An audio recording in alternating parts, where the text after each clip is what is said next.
Aujourd'hui, à La Vie est belle, on reçoit quelqu'un qui donne très rarement des entrevues personnelles, Patrick Lagacé, qui était super généreux à part ça. Parlant de générosité, c'est le temps vous aussi d'être généreux. Cliquez sur s'abonner, faites des pouces en l'air, des étoiles, des commentaires. Ça aide notre nouveau podcast à monter dans les algorithmes de toutes les plateformes sur lesquelles on est vu et entendu. Bon podcast. Balado, épisode 10. Patrick Lagacé. 3, 2, 1. On va toujours brailler, OK? Donc, il faut que tu aies un certain recul. Pendant la pandémie, là, c'était tough, parce qu'il y avait rien d'autre à faire que d'être empathique. Là où j'écrivais 2-3 chroniques par semaine, j'en écrivais 4, 5, 6 des fois. Les histoires tombaient de partout. Ça a été dur. Mon nom est François Charon. Devant un verre de bulle, je rencontre des gens que j'aime et qui m'inspirent pour découvrir leur vraie couleur et ce qui les motive. Préparez-vous à du positif, car malgré les montagnes russes, l'objectif est de terminer ce podcast en disant « Ouais, la vie est belle ». Patrick Lagacé, salut.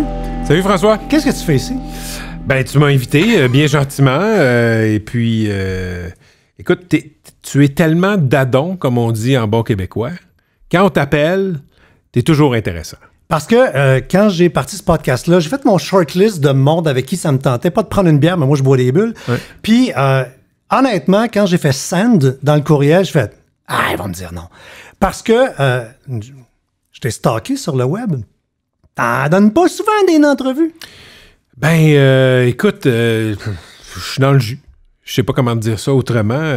Tu sais, je travaille beaucoup. Ouais. Puis après ça, ce qui reste, j'essaie de le protéger le plus possible. Mais tu sais, une fois par mois, j'en fais. Mais ça n'a pas été facile de me booker. Ah non, ouais, tu me donnes. Écoute, on a joué à tag. On a joué à tag longtemps, là. Puis là, finalement, ben, je suis là. Mais quand je dis oui, ce que j'essaie de faire, évidemment, c'est de donner du bon service. OK, c'est ce qu'on va faire. Fait que je vais essayer d'être à hauteur. Regarde, là, dire aux gens, au moment où on enregistre, tu viens d'arriver à peine, oui. Tu viens de fermer ton micro à Cogeco. Ton show dure combien de temps? 3h30. 3h30, puis on se rassoit pour un autre 60 minutes à avoir un casque sur la tête et un micro. Les gens qui nous suivent sur YouTube, j'ai lavé mes mains juste avant. Merci. COVID oblige. Hey, santé! Chin, via une vitre. Ouais, c'est le fun parce que la façon dont on l'a placé sur YouTube, le monde la voit pas. Ah non? Fait que, les gens vont vraiment penser qu'on fait vraiment un vrai chin. OK. Oui, parce que c'est ingénieux. Puis ceux qui nous écoutent en audio, ben COVID oblige, on a un plastique de dépanneur de caisse enregistreuse de IGA entre nous deux. Qu'est-ce que je te souhaite? Que la vie continue d'être belle. Tout simplement. Aujourd'hui, j'ai envie qu'on apprenne à mieux te connaître parce que la beauté avec les personnalités publiques, c'est qu'on est tous un peu gérants d'estrade de leur vie. On les regarde aller un peu, bon, on pense qu'ils sont de même. T'as un côté, là, je te donne l'image, chat de ruelle, bagarreur, mordeur, il va être prêt, puis un sanguin. Et moi, je m'amuse à faire à mes invités un profil psychométrique pour aller chercher, j'ai vu ça. Oui, je l'ai rempli. Ouais. Ça se fait pas sur le coin de la table. Hein? Ben, c'est parce que c'est un truc sérieux. Souvent, c'est les dirigeants d'entreprise. Ça s'appelle le profil Nova. Derrière ceux que les gens pensent être un bagarreur, ça se peut-tu qu'il y ait juste un petit de bon Jack? Écoute, je suis mauvais public, là. OK. J'aime penser que oui, comme on le pense toujours. Mais tu sais, les gens sont multiples. Plus je vieillis, plus je me rends compte de ça, plus j'accepte ça. Les gens qu'on pense connaître sont beaucoup plus complexes. On est tous complexes.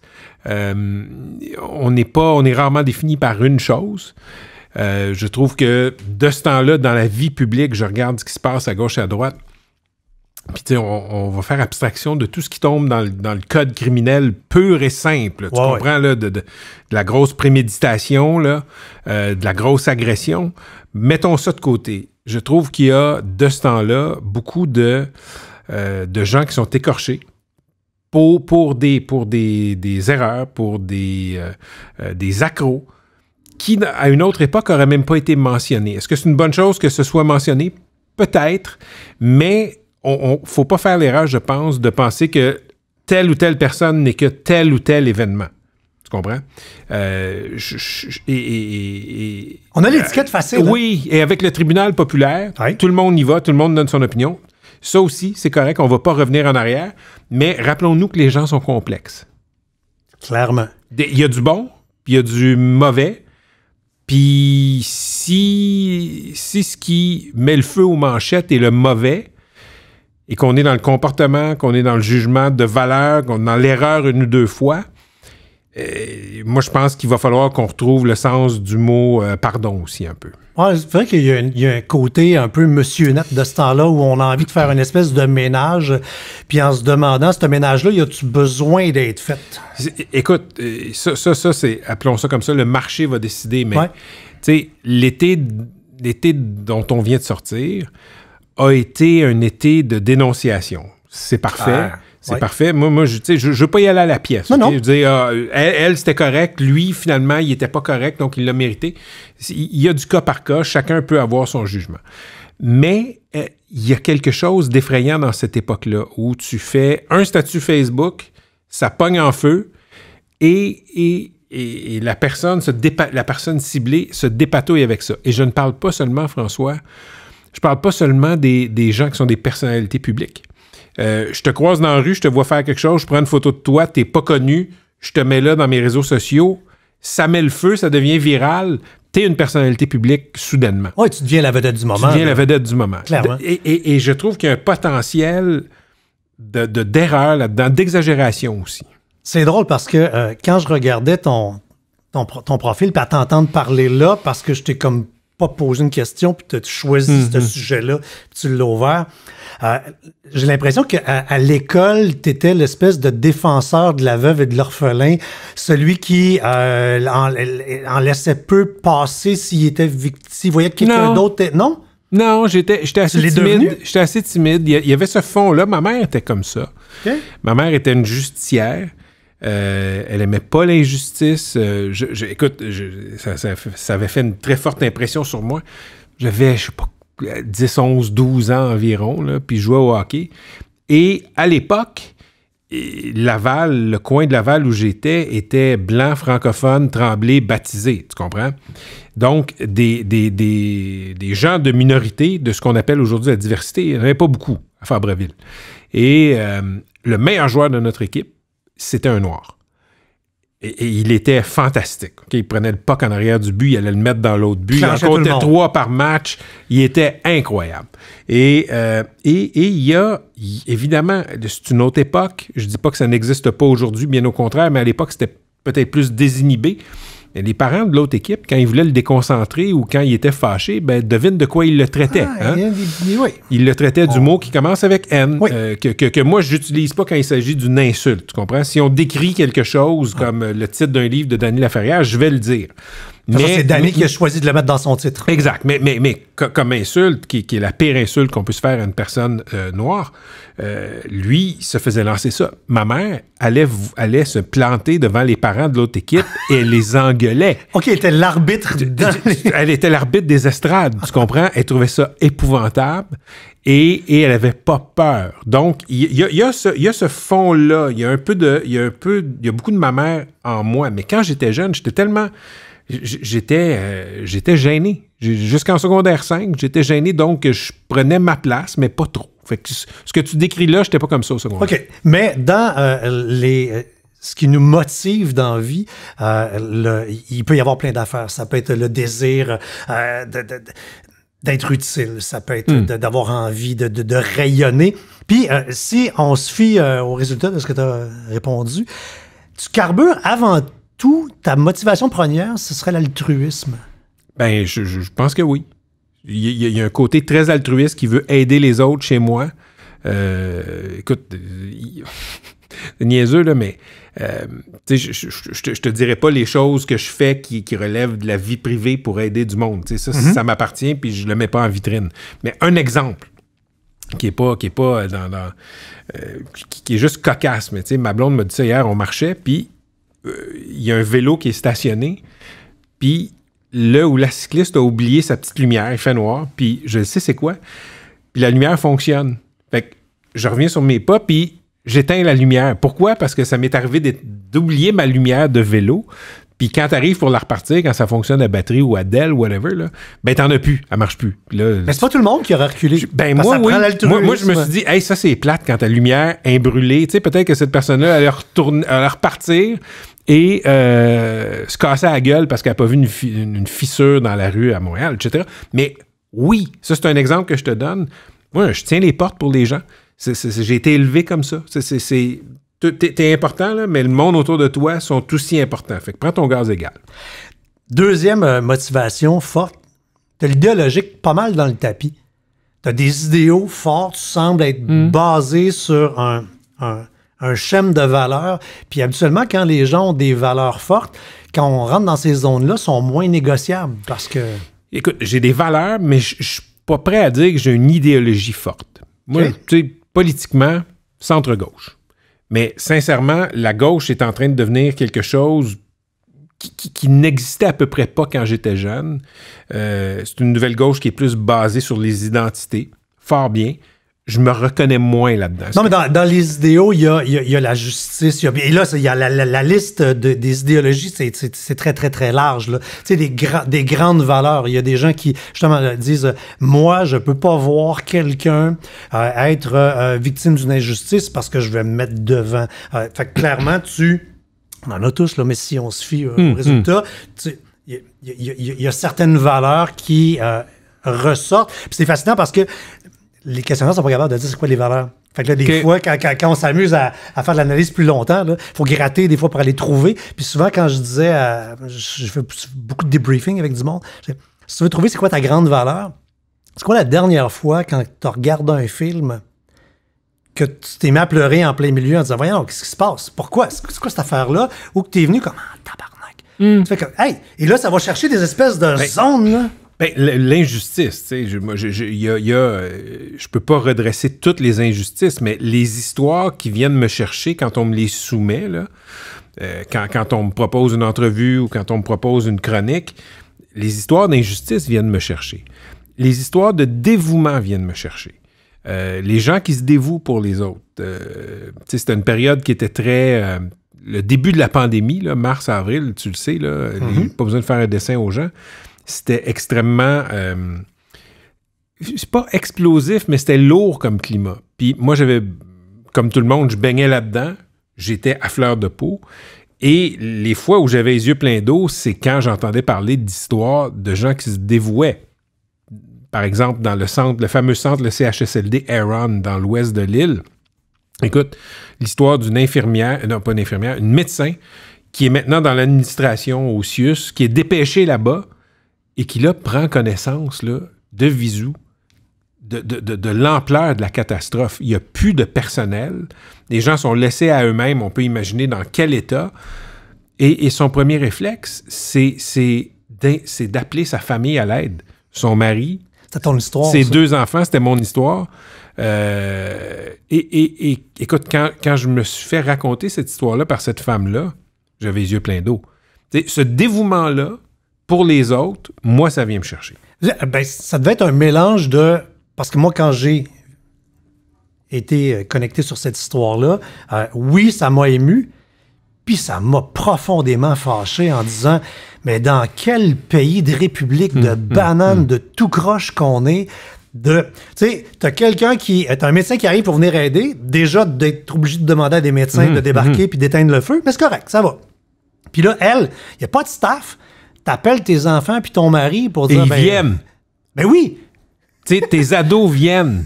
Tes ados viennent torcher les gens, nourrir les gens, laver les gens. Parce que c'était ça, là. Elle est arrivée là, ils ont dit, ils n'ont pas mangé, calvaire. Ben oui, exactement. Donc, et ils étaient dans des conditions effroyables. Et donc, ça vient me chercher.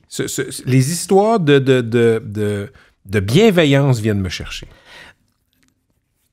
Ta job à la presse, c'est un peu d'être un genre de 9-1 social. Ça va pas bien. Regarde, vous êtes quelques canaux comme ça dans les médias où on sait que, victime d'une fraude, m'a appelé JE, check-moi bien, m'a appelé JE.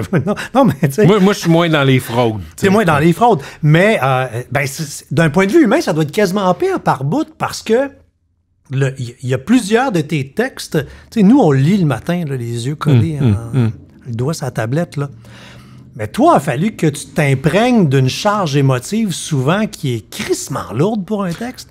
Ben, écoute, d'ordinaire, je suis capable de faire la part des choses. Tu sais, c'est un peu comme un flic ou c'est un peu comme un médecin. C'est-à-dire que il faut pas que tu sois complètement désincarné. Il faut que tu continues à avoir cette empathie-là.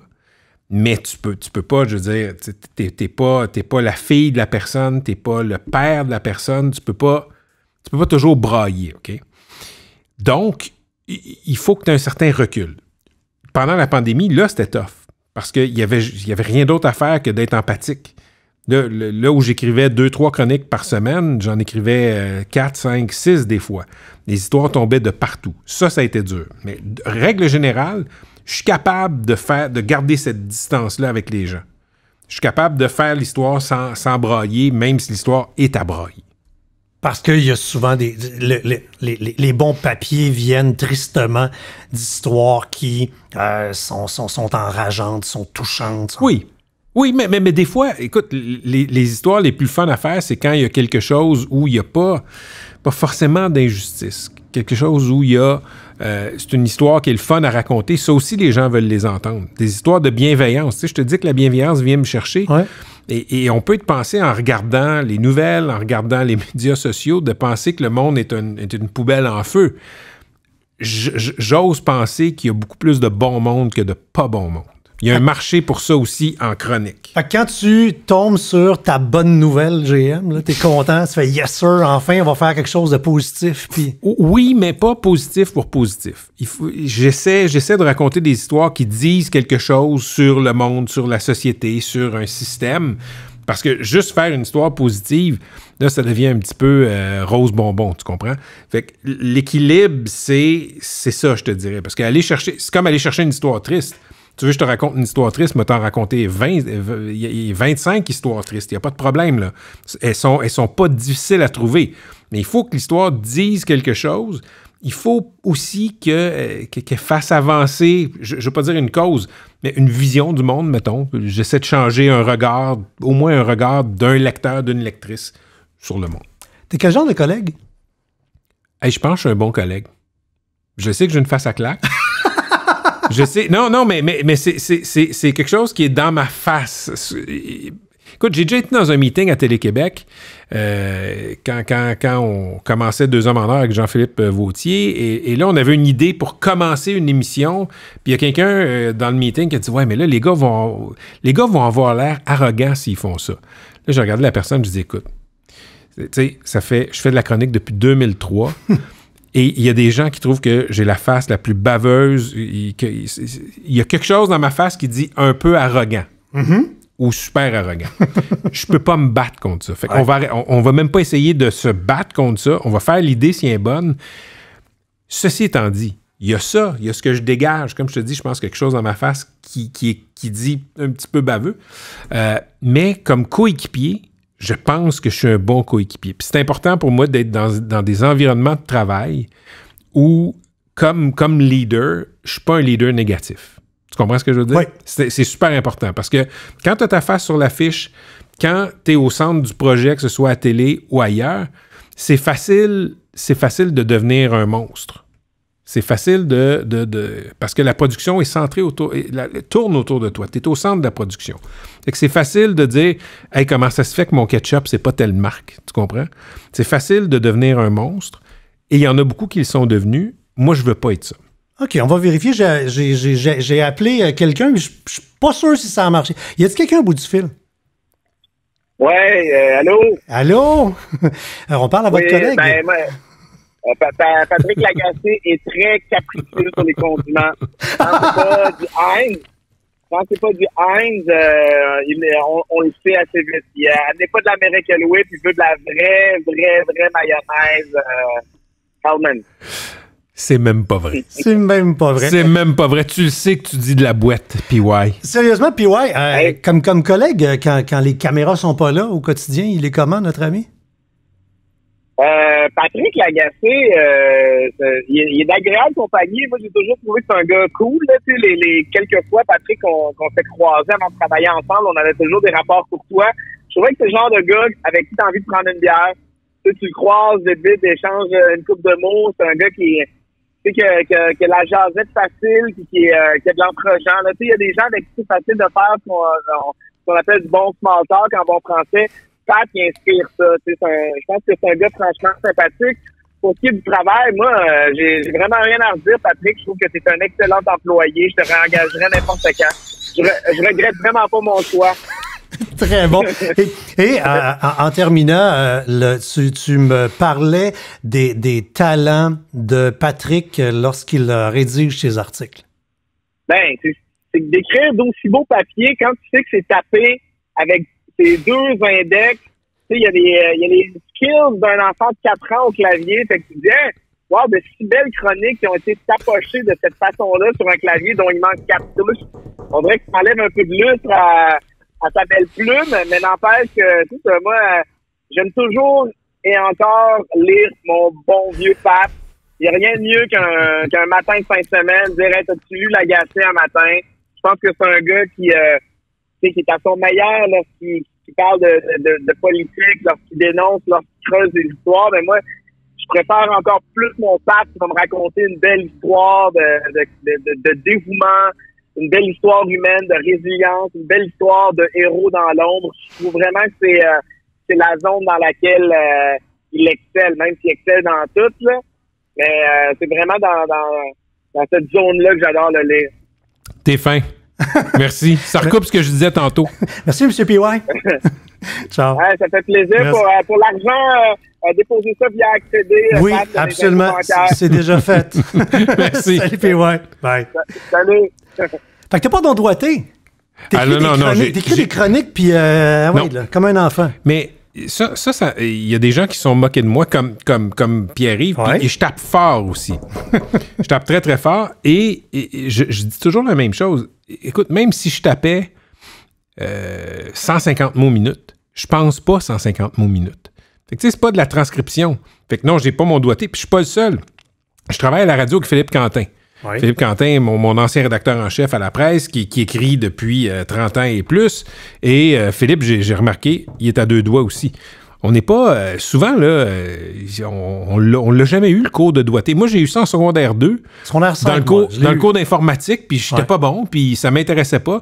Puis, écoute, à l'université, pour montrer comment je suis vieux, là, en première année à l'université 91-92, je faisais mes travaux à la main. Il y avait des services, ça existait, il y avait des business tu fais ton travail à la main et quelqu'un te le retranscrit. Toi, t'aimais mieux faire de l'overtime à la job? et écoute, quand j'étais au journal étudiant, j'écrivais mes papiers à la main, puis il y a quelqu'un qui les transcrivait la première année. Après ça, je me suis habitué. Mais je tape encore à 2 doigts et demi, là. C'est pathétique. Ça te tente pas de dicter tes chroniques puis de payer quelqu'un? T'es-tu malade? Mais non, le fun, c'est d'écrire, c'est d'être devant. Puis il y a quelque chose qui se passe entre ta tête puis tes doigts qui peut pas se passer entre ta tête puis les doigts de quelqu'un d'autre. Je pourrais pas dicter ça. Je pourrais jamais dicter ça. C'est vrai que c'est pas pareil. C'est pas pareil du tout. Puis la petite voix intérieure est connectée sur mes doigts. Tu disais tantôt faire 3 chroniques semaine. Des gens qui ont jamais fait de chronique disent « Hey, il fait New Document ». Puis avec ses 2 doigts, il dit ouais, peut-être 1 heure chaque. Il est à 3, il est à 5 heures, 6 heures. Ah oui, 6 heures semaine. Ben écoute, ceux qui disent ça, qui essayent d'en vivre. C'est quoi la réalité de faire de la chronique? Ben, parce que c'est vrai que lu le matin sur l'iPad, ouais. Ça a l'air facile. Ouais. Parce que tu exprimes une idée. Des fois, c'est un flash, une rencontre. Oui. Mais il y a... Écoute, Chapelot dit quelque chose d'extraordinaire. Parce que j'ai déjà demandé combien de temps ça te prend à faire un dessin. Puis il m'avait répondu 40 ans. Et je trouvais que c'était une belle image. Tu comprends? Ouais. T'apportes tout ton bagage.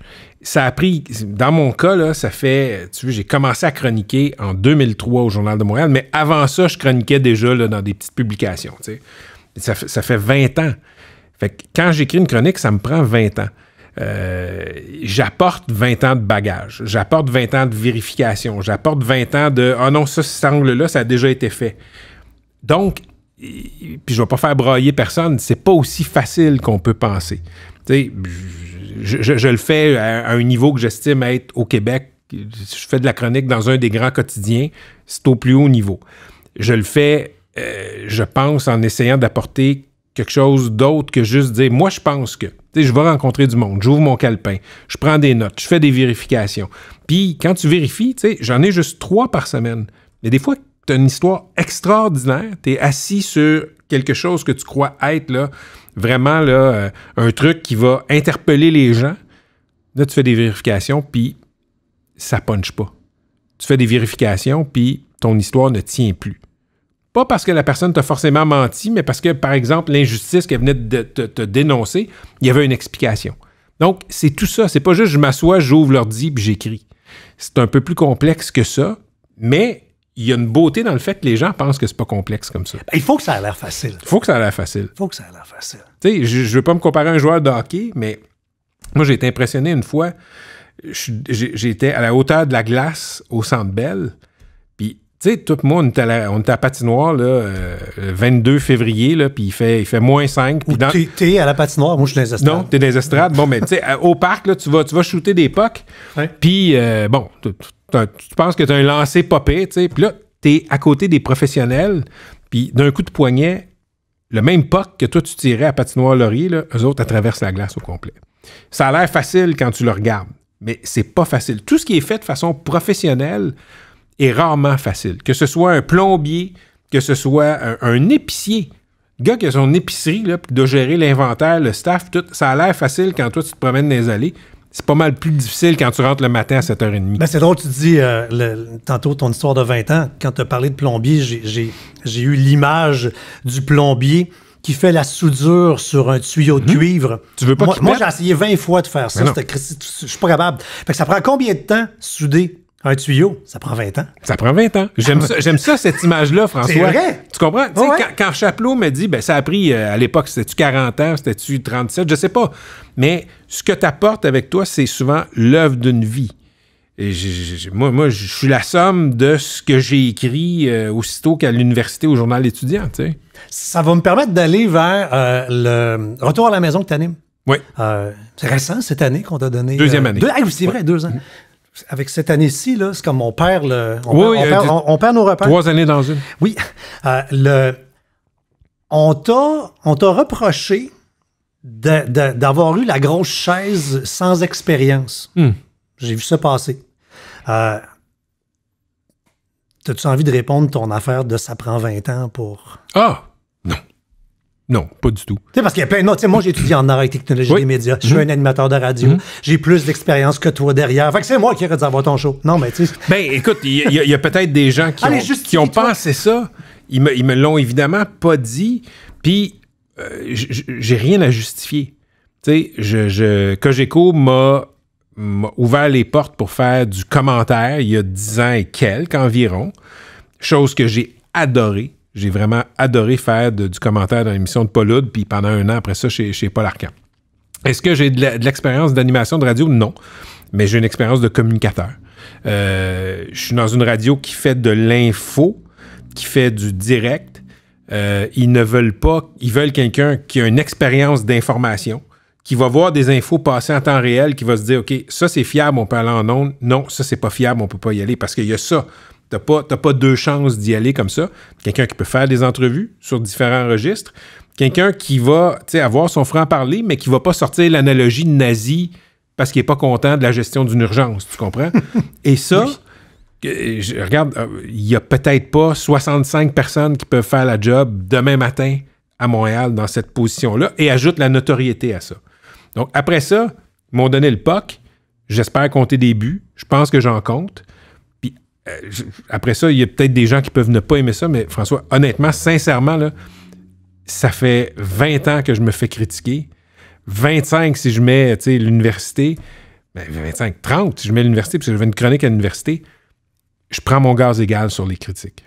Ben parce que tu as choisi, en allant vers l'opinion, c'est certain que ça amène de l'opinion en échange. Absolument. Tu peux pas dire, moi, je suis payé pour avoir des opinions, puis vous, vos gueules. Non, puis moi, je bloque beaucoup de gens sur les médias sociaux parce que je suis pas obligé de les écouter. Comme ils sont pas obligés de m'écouter.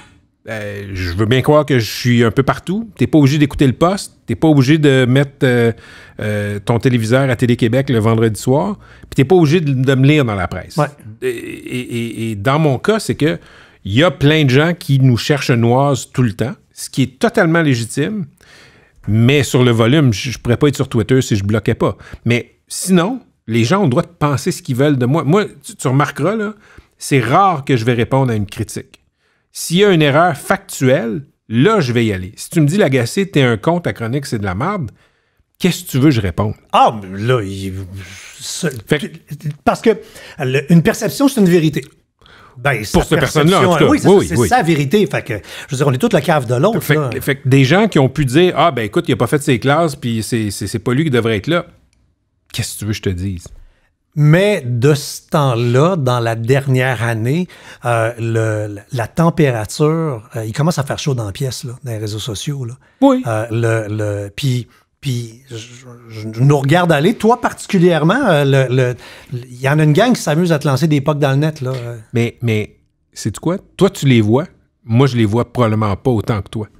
Parce que j'ai bloqué 2500 personnes depuis que je suis sur Twitter, par exemple. Et si j'avais pas fait ça, je ne serais plus là. Parce que il y a des trollers professionnels, il y a des antagonisateurs professionnels. Et ils ont tout à fait le droit de faire ça, tu sais. Mm-hmm. Mais moi, au volume, je peux pas gérer ça. Tu comprends? Puis tu les bloques pourquoi? Parce que tu as peur éventuellement d'être atteint? Que le message se rende? Non. Ma plus grande peur, c'est de l'échapper un jour où je suis un peu pas de bonne humeur, malade, réveillé du bon bar, puis je leur réponds quelque chose. T'entends, hein? Et là, j'échappe quelque chose. Je dis un mot de trop. Eux, pour la plupart de ces personnes-là, qui sont des gens qui n'ont pas de tribune comme moi, qui sont pas des personnalités publiques, ça change rien. Ils peuvent me traiter de nazi, il arrive à rien dans leur vie. Moi, si je m'échappe sur eux, écoute, tu peux vivre avec des conséquences qui sont importantes. Ah, écoute, t'es à un print screen de perdre ta carrière. Oui. Avec l'année qu'on a, là, selon la réponse à quoi tu réponds. Ben, absolument. Donc, je fais attention. Puis, généralement, quand je réponds à quelqu'un, ben, je me dis, est-ce que je dirais ça en ondes? Est-ce que je répéterais ce courriel-là devant mon boss? Fait que, tu sais, il y a peut-être une ou deux fois ou 3-4 ans que je me dis, OK, j'aurais pas dû envoyer ce message-là. Mais et pourtant, avoue que à l'occasion, ça serait le fun. Ben oui. Oui, mais... Mange donc un sac de raisins secs, toi. Mais en même temps, ce que je me dis, c'est bien souvent, ne pas répondre, c'est une meilleure réponse. Ça les enrage. Je sais pas si ça les enrage, mais tu sais, t'attends, tu fais refresh, t'attends de voir si le gars a répondu, il répond pas. Des fois, c'est pas pire, ça aussi. Oui. L'indifférence. Mais ça revient à ce que je te disais au début, François. Nos mamans nous parlaient de l'indifférence quand on était jeunes. Mais c'est dur de pas répliquer.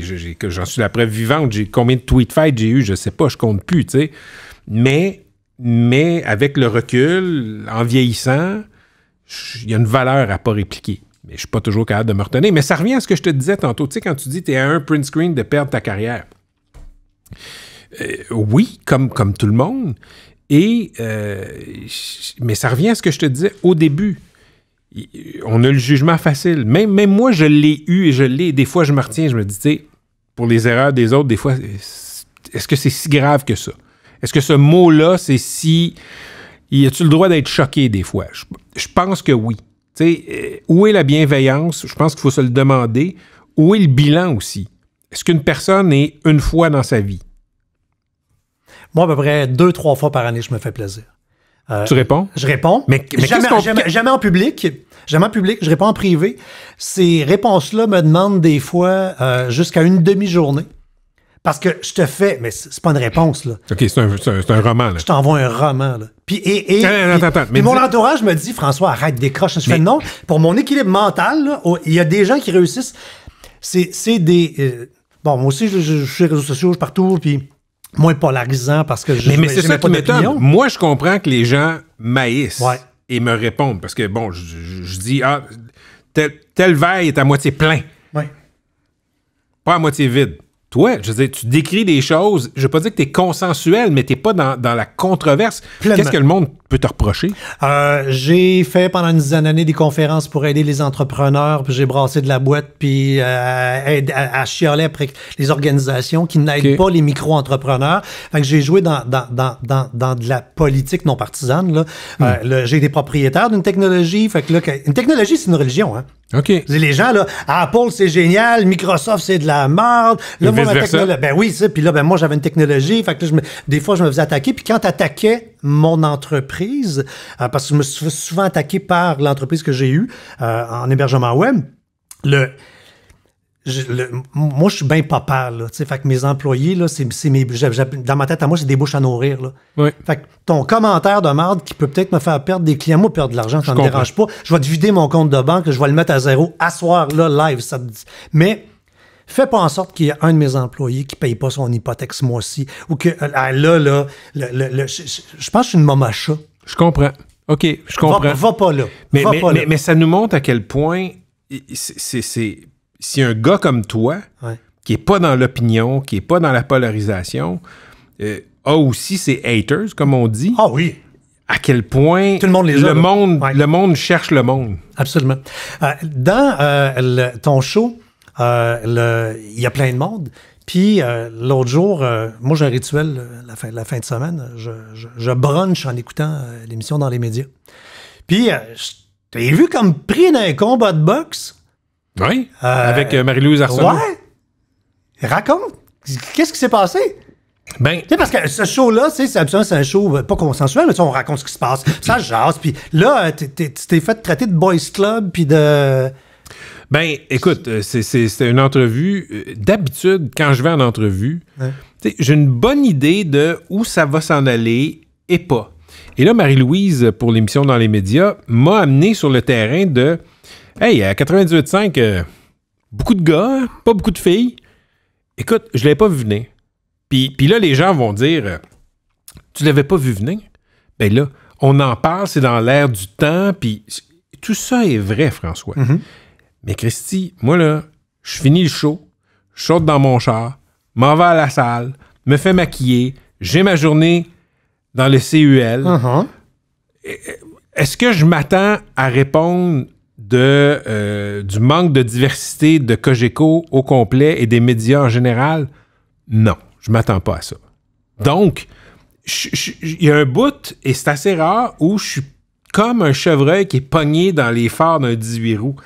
Puis, il y a plein de choses qui sont difficiles à dire dans une entrevue où ça brasse un peu plus sur ce sujet-là. Il y a plein de choses que je ne veux pas puis je peux pas dire, ne serait-ce que parce que j'ai des obligations contractuelles.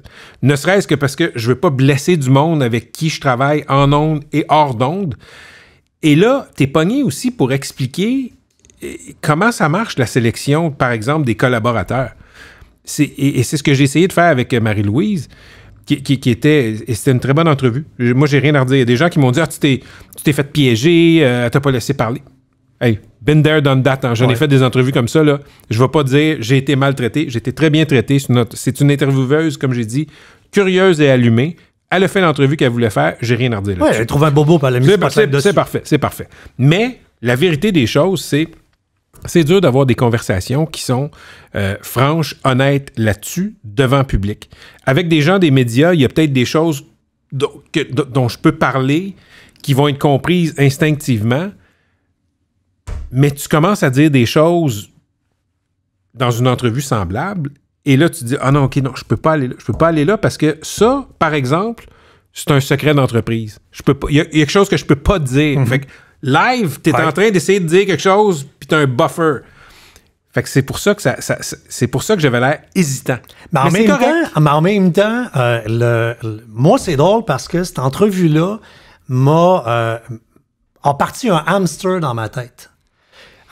Où je me suis mis à penser énormément à la place des gars présentement dans la société, puis à me dire, calvaire, on a-tu le droit d'exister? Dans le sens que, puis c'est très politiquement incorrect ce que je dis là, mais puis là, je parle à un père d'un garçon de 13 ans.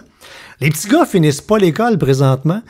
Les filles sont majoritaires à l'université, mais on a encore des programmes pour inciter les filles à l'ancienne. Oui. Puis il va falloir aider un 800 petits gars bientôt, là, parce que... dans une émission de télé, on fait des tables rondes de filles où il y a que des plateaux féminins, et on est fiers de dire qu'on a un plateau 100% féminin, mais la taverne n'existe plus, puis c'est correct, mais faut pas que tu sois 4 gars ensemble, parce que là, tu sais, c'est pas évident. Ouais. Tu comprends-tu où mon hamster tourne? Oui, mais regarde, ça demeure une société qui est encore largement favorable aux gars. Clairement. Va dans le conseil d'administration, les boss, exact, les exact. Ouais. Donc, il est vrai qu'il faut faire cet effort-là. Ouais. OK?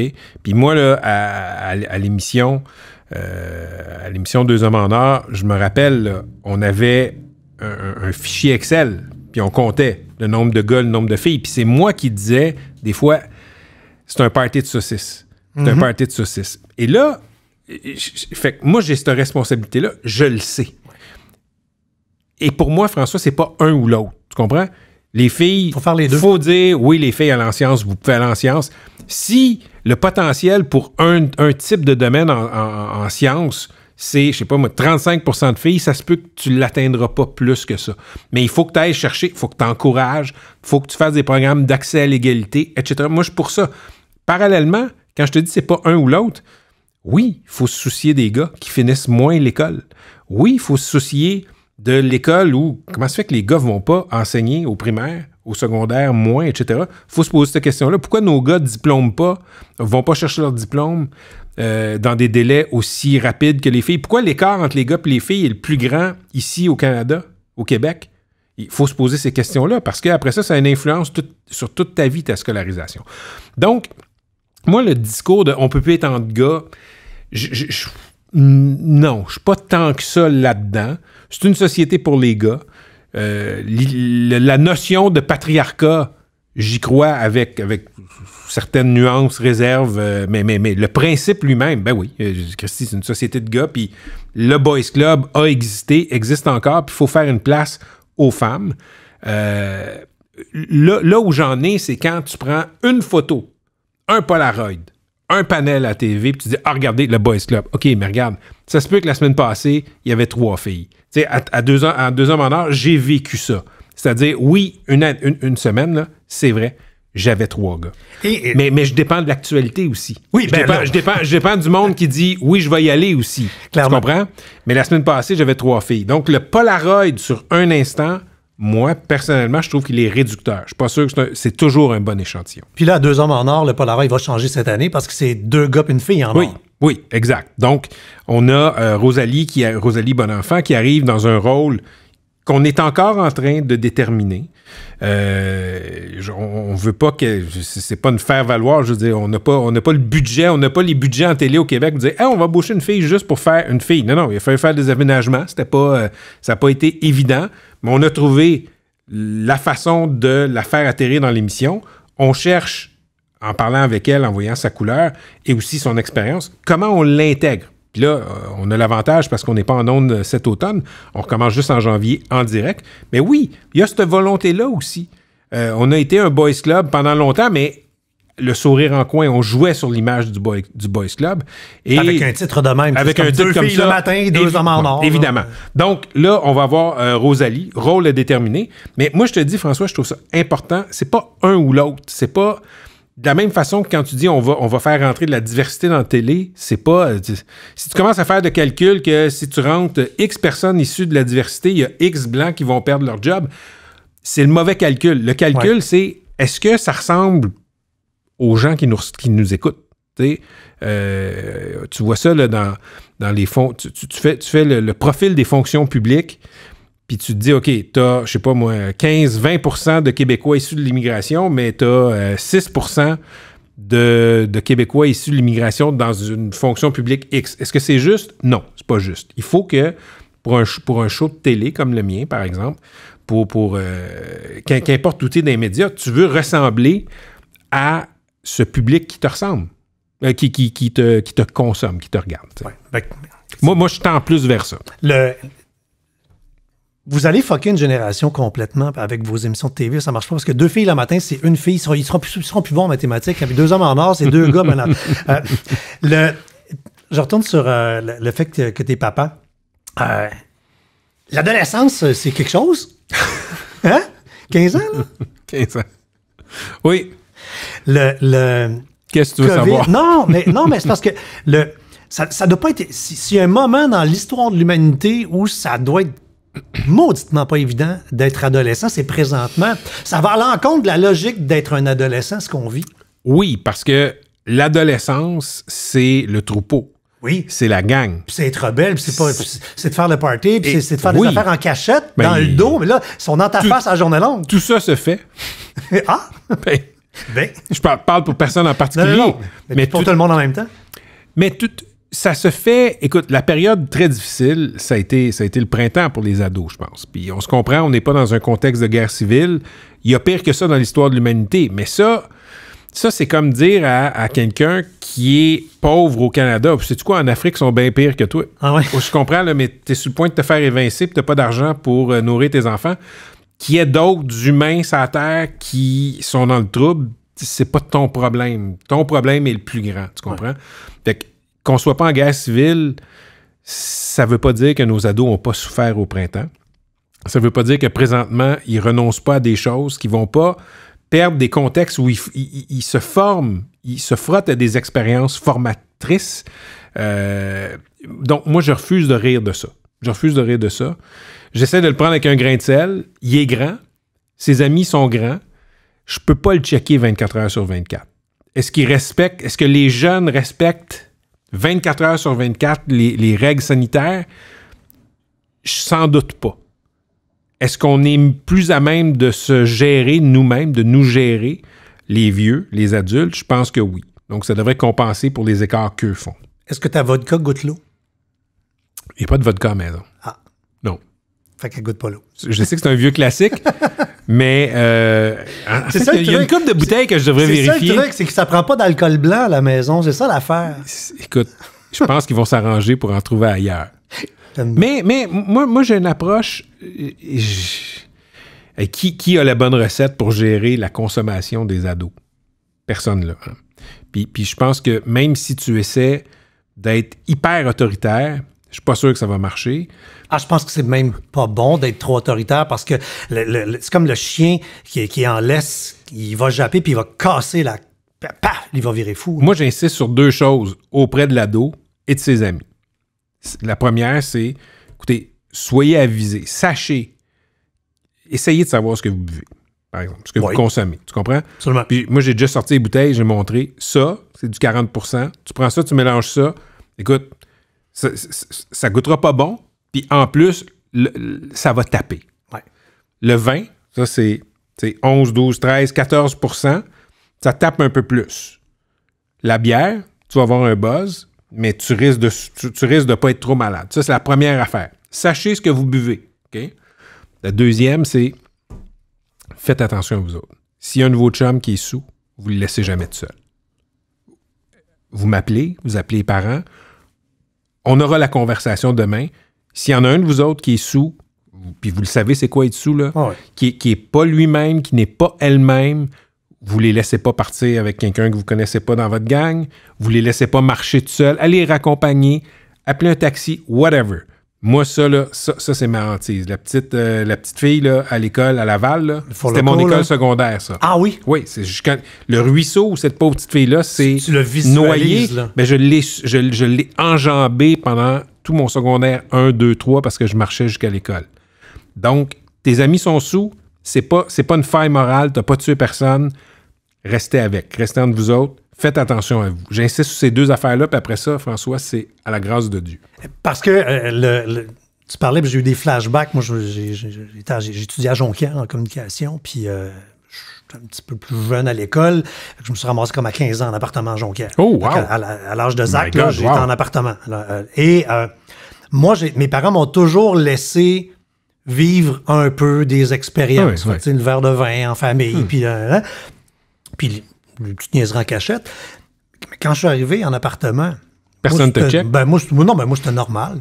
Fait que j'avais le droit avant de faire des... Mais je regardais des amis qui, eux, avaient des parents qui étaient militaires. Hey, ils ont pété les plombs, là, mais écoute, ça se saoulait, ça déconnait. Moi, écoute, j'avais bu une coupe de verre. J'allais me coucher, j'avais de l'école demain, là. Ben, ce que tu décris là, moi, je l'ai vu à l'Université d'Ottawa. Okay? Parce que à l'Université d'Ottawa, il y a des Québécois qui viennent, puis il y a des gens qui sont pas Québécois qui viennent à l'université, OK? Et là, on est dans le cliché des Anglais qui savent pas boire, là? Oui, mais c'est oui, mais non. Okay? Laisse-moi t'expliquer. C'est nous, les Québécois, quand on arrivait à l'Université d'Ottawa, à mon époque, on arrivait à 19 ans. Okay? On arrivait à 19 ans et grosso modo, si j'y vais là, par observation, là, OK? Les Québécois avaient généralement vécu comme ce que tu décris là, tu sais, bien souvent, le verre de vin, même si t'es ado, etc. Puis à 19, ça fait au moins 2 ans que tu sors d'un club. Oui, OK? À 18, mettons. Ouais. Eux, les kids qui arrivaient à 18 ans sur le campus en Ontario, eux, ils étaient encore dans une province où ils ne pouvaient pas boire. C'est vrai. Majorité 21. Mais là, non, 19. Ah, OK. 19, mais le phénomène, c'est qu'ils pouvaient aller boire à Hull où c'est 18 ans. Ouais. Où ils pouvaient se faire sortir de l'alcool par des amis, ou etc. Mais toujours est-il qu'ils arrivaient d'une culture, à mon époque, où, à 18 ans, l'alcool était généralement diabolisé. Okay? Ou en tout cas, comme ils disent là-bas, souvent, ouais. frowned upon. Tu comprends? C'est pas bien vu. Et il y avait plus d'excès. En fait, ils faisaient les excès que nous, on faisait au cégep. Fait que, ouais. Ça, je pense que si tes parents t'ont toujours dit non, touche pas à ça, ça se peut que la première fois que tu y touches, librement, loin de tes parents, tu fasses quelques excès.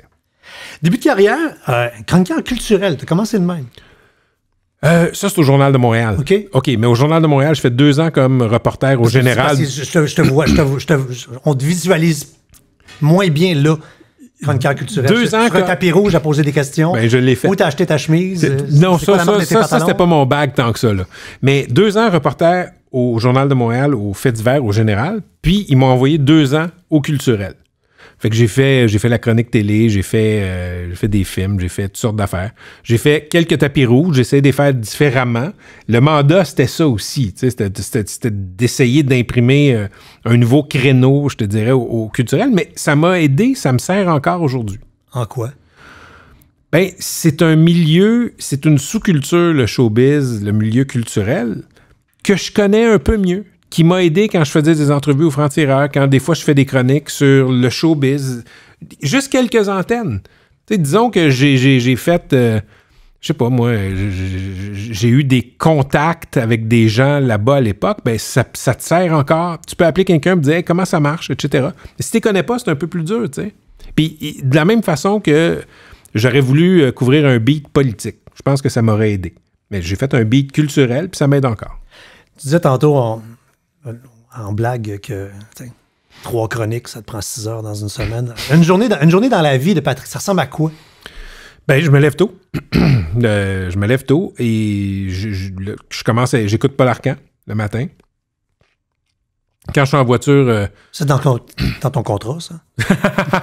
non, mais Paul, t'as une excellente idée de ce qui est l'actualité qui est importante, OK? En auto, là, je switch, je vais écouter aussi un peu ce que la concurrence fait à Radio-Canada. J'écoute les Anglais un peu. Le matin, donc, chez nous, je lis les journaux. Et si j'ai à écrire, généralement, j'écris le matin. Parce que écrire après le show de radio, si c'est quelque chose qui est arrivé pendant la journée, pendant le show de radio, qui est incontournable, là, je vais y aller. Mais sinon, quand je sors du studio de radio, je suis fatigué. Il y a un ressort qui est moins là. S'il y a un truc immense dans l'actualité, là, le ressort va être là. Tu comprends? Je vais l'adrénaline, etc. Tu sais. Là, je vais écrire le soir. Sinon, j'écris le matin. Puis, écoute, c'est le matin que j'essaye de bouger un peu, de prendre mon bicycle, d'aller sur la montagne. OK. Assez discret sur ta vie. Oui. On essaie de te stalker, puis... Tu trouveras pas grand-chose. On voit que les portes, là, comme... il y a 1 ou 2 portes qu'on voit, OK, en couple, séparation, on revient ensemble, mais là, c'est comme... Oui. Puis, même, tantôt, tu as dit ma blonde, je me suis amusé pour le fun. Je suis incapable de savoir si tu es en couple en me promenant sur le web présentement. OK. Ben... Non, mais c'est une bonne nouvelle. Si tu essaies de fermer des portes, il n'y a rien d'up-to-date en ligne. J'en parle pas beaucoup. Parce que si tu parles de ça, tu perds le contrôle de ça. Puis, écoute, il y a toutes sortes de sites là, qui sont des imitations de ce qu'était le Huffington Post. C'est-à-dire, ils font du contenu avec le contenu des autres. Tu comprends? C'est correct, là, c'est légitime. Mais, je sais pas, moi, à un moment donné... j'ai dit quelque chose d'un peu carré à un journaliste anglo de TSN à la radio, mettons. Christy, il y a un site qui a fait une nouvelle avec ça, tu comprends? Donc, si tu parles de ces affaires-là, ben ça va sortir. Puis moi, ça me gosse. J'aime pas ça. J'ai toujours été discret là-dessus.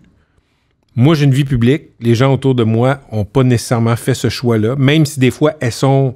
J'ai daté des filles qui étaient... des personnalités publiques, puis ça s'est pas su nécessairement, puis c'était un peu voulu. Fait que tu les amenais dans des mauvais restaurants. Non, mais c'est... Écoute, oui, au snack bar chez Raymond. Mais tu comprends ce que je veux dire? Oui, non, clairement. Sinon, tu perds le contrôle. Ah, absolument. Moi, ma vie privée, j'ai toujours dit que ça n'intéressait pas le monde. Puis il y a plein de gens qui connaissent ma vie privée, mais j'ai jamais parlé spécifiquement. De toute façon, je me trouve pas assez intéressant. Puis je fais, qu'est-ce que ma vie privée a à intéresser le monde? Tu sais, avec ma blonde, là, elle a déjà pris une photo de nous en vacances. Elle l'a mis sur son Instagram. Puis il y a un site de nouvelles de potins. Je l'ai vu. Qui en a parlé. Ouais. Écoute, j'étais fasciné, flabbergasté qu'il y ait une nouvelle qui se fasse avec ça. Puis d'autant plus qu'il y a quelque chose de croustillant, parce que là, tu sais, tout le monde se dit que des couples qui sont séparés, qui reviennent ensemble, ça marche pas, mais là, vous autres, ça marche. Fait que là, il y a du people possible en arrière de la oui, bon. oui. Juste 2 minutes sur revenir sur l'épisode des mandats, des coups de policière. Puis c'est un film qu'il va falloir faire avec ça, maintenant. Ben, le film à faire, c'est sur à quel point la police est pourrie au Québec. Plus que sur mes affaires. Parce que les histoires d'espionnage de journalistes de 2016, de l'automne 2016, on approche là, des 4 ans. Là. Tout ça explose le 31 octobre 2016. Puis finalement, on apprend que c'est pas juste moi, il y en a d'autres qui avaient été espionnés par la SQ dans le passé, etc. Tout ça a été permis parce qu'il y a quelque chose de pourri au royaume de la police. Puis je parle pas des gars et des filles qui sont dans le véhicule de patrouille ou qui font des enquêtes. Pour accéder au plus haut poste à la police, c'est Game of Thrones rencontre House of Cards. OK? Il y a quelque chose comme un sport, un combat à la mort. Il y a quelque chose qui ne fonctionne pas là-dedans. Écoute, dans les dernières années, le SPVM a perdu son chef, la SQ a perdu son chef et l'UPAC a perdu son chef dans des circonstances tout à fait différentes, mais il y a ceci de commun qu'il y a toujours des intrigues. Ouais. Toujours quelque chose de pas clean, de nébuleux, des petites haines entre individus dont les parcours s'entrecroisent. Il y a quelque chose de pas sain. Le film à faire, il est là. Et il y a une série qui se fait là-dessus en filigrane qui s'appelle District 31. C'est ce que j'allais dire. Il y a tellement de vrai là-dedans. Ben oui, Luc Dionne est un bon reporter, a des bonnes sources. Un photographe. Va chercher des bonnes infos et transforme ça en fiction. Est-ce que ça fait qu'on perd confiance dans le système? Oui. Je pense que oui. Tu peux pas avoir une police qui est en déroute comme ça au Québec depuis plusieurs années sans qu'il y ait un impact sur la confiance du public. Faire des interventions, au sens large, là, comme tu fais, c'est clairement avoir un désir de faire bouger certaines choses. Ta plus grande fierté que tu as réussi à faire bouger? Mon Dieu. Peut-être pas la plus grande, mais une qui te passe par la tête. Là. Tu fais, ouais, ça, là, yes. Ça va tellement vite, là, je le sais pas. Ah ouais. La fierté, tu sais, c'est des fois... Écoute, des fois, tu fais un appel puis ça se règle. C'est parce que c'est le beat aussi en même temps. Avec oui. OK, demain, ta vie est un perpétuel deadline. Je te disais tantôt, quand je suis allé chez Marie-Louise Arsenault, il y a des gens qui m'ont dit « Hey, t'aurais dû savoir que tu te ferais poser la question là-dessus. » Des fois, ça va tellement vite. Comme je t'ai dit, je sors du studio, rentre dans mon char, direction ouest, au studio, à la salle, puis je m'assois là. Tu sais, j'ai pas toujours le temps de réfléchir à certaines affaires. La chronique, je réfléchis beaucoup. La question, l'entrevue importante, là, il y a une réflexion, mais des fois... Fait que ça, quand tu me demandes ça, hey, la chose dont tu es le plus fier, mon Dieu, je sais pas. Donc, ceux qui te regardent aller et disent, OK, là, c'est Machiavel, il y a un agenda caché. Hey boy! J'aimerais tellement ça, te dire comme j'aimerais avoir le temps d'avoir un agenda caché. J'ai même pas d'agenda. Hey, écoute, ce qui est important, c'est le prochain deadline, tu sais. Ouais. En terminant, 2 petites questions rapides. Dans ton Facebook, tu nous parles de ta croyance religieuse. Mon Dieu, non. Oui, c'était dans ta description. Croyance religieuse, YouTube. Hey, écoute. C'est ça qui est écrit. Ben, va falloir que je le change parce que Facebook est né en 2004-2005, mais est devenu grand public, je te dirais, 2006-2007, puis j'avais mis ça. et j'étais encore très dans YouTube. YouTube était encore très populaire. Tu vois que t'es à un print screen de te faire, hein? Mon Dieu, la honte. Non, mais j'aime encore YouTube. Mais disons que ça résonne moins dans ma vie que ça résonnait quand j'étais fin trentaine. Fait que ce serait quoi la religion du jour, là? Mon Dieu. Les faits? OK. Yoda. OK. Yoda m'accompagne depuis mon enfance. Dans ta description Facebook, là, tu vas peut-être vraiment avoir envie de changer de main, là, je m'excuse. C'est t'écris dans le jus. Ouais. Mais je me soigne. Ouais. En quelle année t'écris ça? Dans le jus, mais je me soigne, ça fait peut-être 2 ans à peu près. Ouais. Mais ça me décrit bien, dans le jus. Puis là, je me soigne. C'est un objectif ou... On aspire tous à quelque chose de plus grand que nous. J'essaie de me soigner. J'essaie d'être moins dans le jus, mais c'est tough. Écoute. Merci beaucoup. Merci à toi. Excellent contexte d'entrevue, excellente question. Ben, ça prend des bulles pour dire toutes les shows de TV. Même, regarde, 2 hommes en or, vous faites ça. On saoule tous nos invités à ce moment pour les faire jaser. Ben oui, écoute, j'ai pris 3 gorgées. Je demande, c'est ultra quétaine, mais si je le fais, si j'invite des gens à venir s'asseoir devant mon micro, c'est parce que je sais qu'intrinsèquement, qu'effectivement, qu'à la fin de l'entrevue, la conclusion, c'est de dire le nom du podcast. Parce que c'est du monde qui le pense et le ressente. Alors, dis-nous le nom. Et je veux... Il dit, j'aime ça. C'est quoi le nom? J'ai oublié. C'est quoi le nom? Regarde, tu vois le tatou que j'ai ici? Oui. Ça, c'est le soundwave du nom. Oui. J'ai oublié. Ah ouais, ça va trop vite. Je t'ai dit, je suis dans le jus. C'est La vie est... belle. Redis-le. François, la vie est belle. C'est chien, hein? Non, mais c'est un bon titre de podcast. Positif. Ça finit bien, en plus. Ça finit bien. Ça finit bien mon lundi. C'était La vie est belle. À la prochaine.